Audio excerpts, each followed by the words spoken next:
파일을 옮기면서 너무 답답해서 죽을 뻔했어요. 리뷰에 진심을 담다 영양가전. 어이브로 잘 들어왔어. 오늘은 제가 아이폰 14 프로 딥퍼플 색상을 사용하면서 느낀 점을 말해줄게요. 스펙적인 부분은 많은 분들의 리뷰를 보셨을 거라고 저는 생각이 듭니다. 그냥 사용하면서 느끼는 단점들 위주로 좀 말씀을 드릴게요. 그래야 구매하시는데 조금 도움이 되지 않을까 싶습니다. 첫 번째, 제일 이슈가 되고 있는 가격입니다.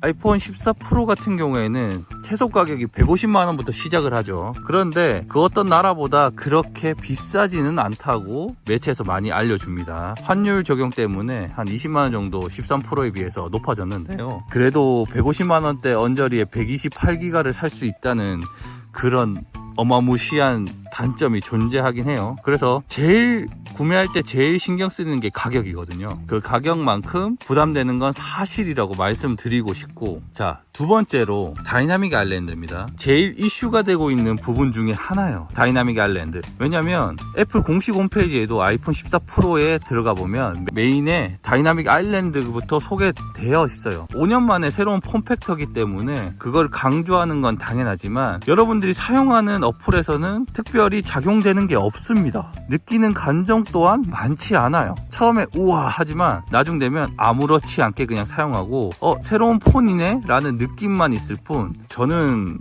딱히 아일랜드에 대한 감흥은 별로 느끼지 않았습니다. 자, 세 번째로 카메라입니다. 카메라는 전작 대비에도 엄청 좋아졌어요. 그리고 저는 시네마틱 모드를 사용하고 싶어서 이 카메라를 구매한 경향이 좀 큽니다. 왜냐면 무거운 카메라를 들고 다니는 것보다 이 작은 카메라에서 아웃포커싱이 되는 영상을 촬영할 수 있다는 게 메리트가 있거든요. 시네마틱 카메라는 아웃포커싱 생각보다 잘 되는데 아직까지는 매끄럽진 않습니다. 완벽하진 않다는 뜻이죠. 그래도 이 작은 카메라, 이 한 손 200g 밖에 안 되는 카메라에서 4K로 아이폰 위에 보시면 지금 HD로 바뀌어 있지만 4K로 촬영할 수 있다는 것 자체가 어메이징 하긴 합니다. 프로세스가 엄청 강해졌기 때문에 그 점에 대해서는 어느 정도 인정을 합니다.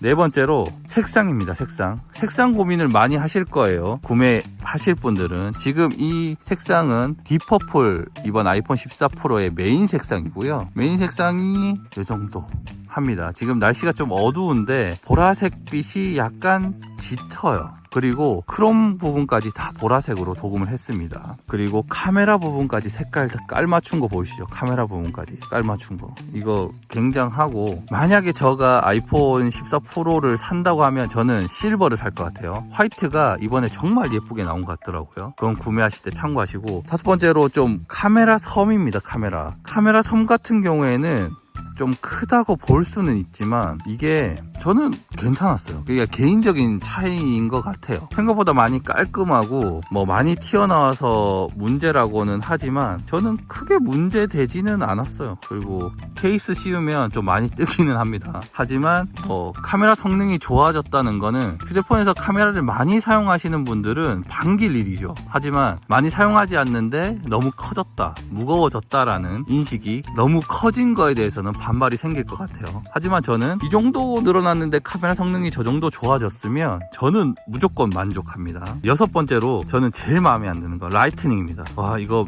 미쳤어요. 그러니까 제가 그 전에 512기가를 사용했고 지금 256기가를 샀는데요. 아이폰이 용량에 따라 가격 차이가 많이 나고, 그러므로 해서 데이터를 무선으로 통신할 수 있지만 저는 용량이 많기 때문에 컴퓨터로 파일을 옮기고 하거든요. 그런데 라이트닝 포트가 속도가 정말 느려요.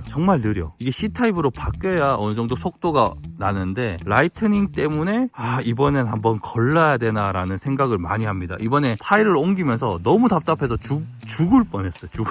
아마도 이번에 EU에서 C타입으로 통합을 했기 때문에 그 다음 버전에는 무조건 C타입으로 나오지 않을까라는 예상을 합니다. 여러분들이 생각하시는 AOD, 처음에 사용해 보시면 AOD가 정말 괜찮다고 생각이 듭니다. 그런데 제가 그 전에 아이폰 11 프로를 사용했었고 13 프로까지 AOD가 없었잖아요. 그 사용하시면 처음에는 왜 안 꺼졌냐 싶을 겁니다. 저 또한 그랬고, 아직까지는 적응 중이니까 적응이 끝나면 좋을지 모르겠지만 AOD 기능도 획기적이라고는 하지만 저는 획기적이라고는 보지는 않고 꺼져 있는 게 더 좋을 때가 많았어요. AOD 기능도 좀 그렇다.